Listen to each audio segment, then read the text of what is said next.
आज हम एक नया वर्ड सीखेंगे और उस वर्ड का नाम है नीड। क्या वर्ड है? नीड का मतलब होता है जरूरत, आवश्यकता। ये दो तरीके से यूज होता है, बहुत ध्यान से समझना। जैसे मैंने कहा आई नीड ए पेन, मुझे एक पेन की जरूरत है। जब हमें किसी चीज या वस्तु की जरूरत होती है, वो उस कंडीशन में हम ये बोलेंगे आई नीड ए पेन, मुझे एक पेन की जरूरत है। अच्छा, एक और सेंटेंस है यहाँ पे, आई वॉन्ट ए पेन, मुझे एक पेन चाहिए। इन दोनों सेंटेंस में डिफरेंस क्या है ये समझो आप। मुझे एक पेन चाहिए, हम यहाँ पे अपनी एक इच्छा बता रहे हैं, है ना, इच्छा बता रहे हैं कि मुझे एक पेन चाहिए, पर इसमें जरूरत है उस पेन की, आवश्यकता है, अर्जेंट टाइप से होता है ना, जरूरत है यार पेन की, इस तरीके से, तो वो नीड है। नीड और वांट में अंतर समझ पाए क्या? हमने वांट टू पढ़ा, बिल्कुल पढ़ा, और अब पढ़ेंगे हम नीड टू। क्या पढ़ेंगे? नीड टू सेम यूज होता है। जैसे मैंने कहा you need to improve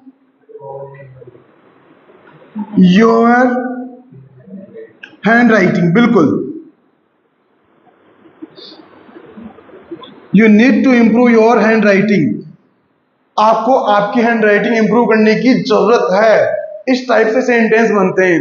I need A marker, मुझे मार्कर की जरूरत है, कोई चीज की जरूरत है, वो सेंस में आई नीड, आपको मंदिर जाने की जरूरत है। You need to go to temple, आपको यहां आने की जरूरत है। You need to come here. देखो बहुत सिंपल है। आई नीड ए पेन, मुझे एक पेन की जरूरत है। यहां पर हम किसी वस्तु का नाम ले रहे हैं।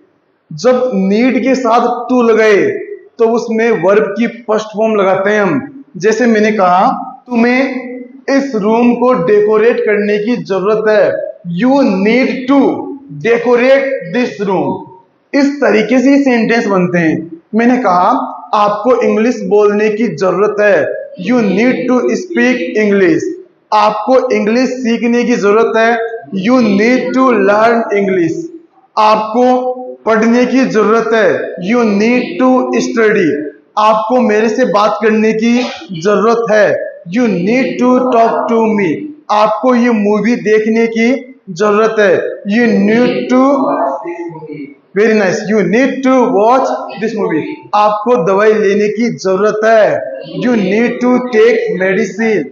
इस तरीके से बहुत सारे सेंटेंस बनते हैं। अच्छा, आई नीड टू बोलूंगा ना, ये थोड़ा अजीब लगेगा।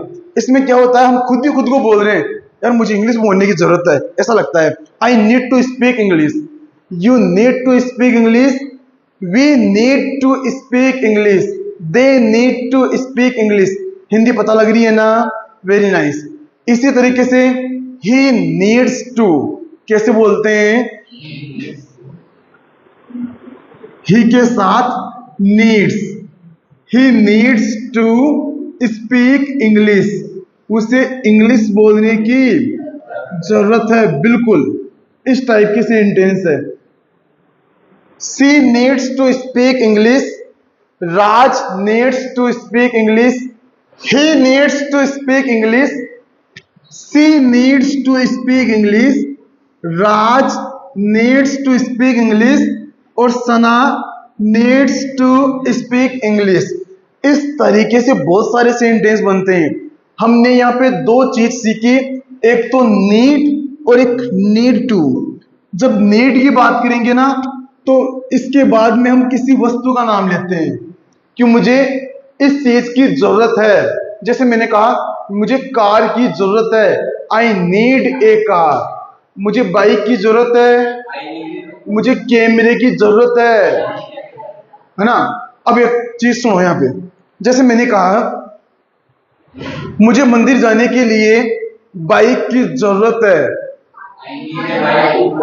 आई need a bike to go to temple.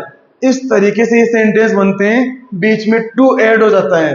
जैसे मैंने कहा मुझे वीडियो शूट करने की जरूरत है, I need to shoot the video.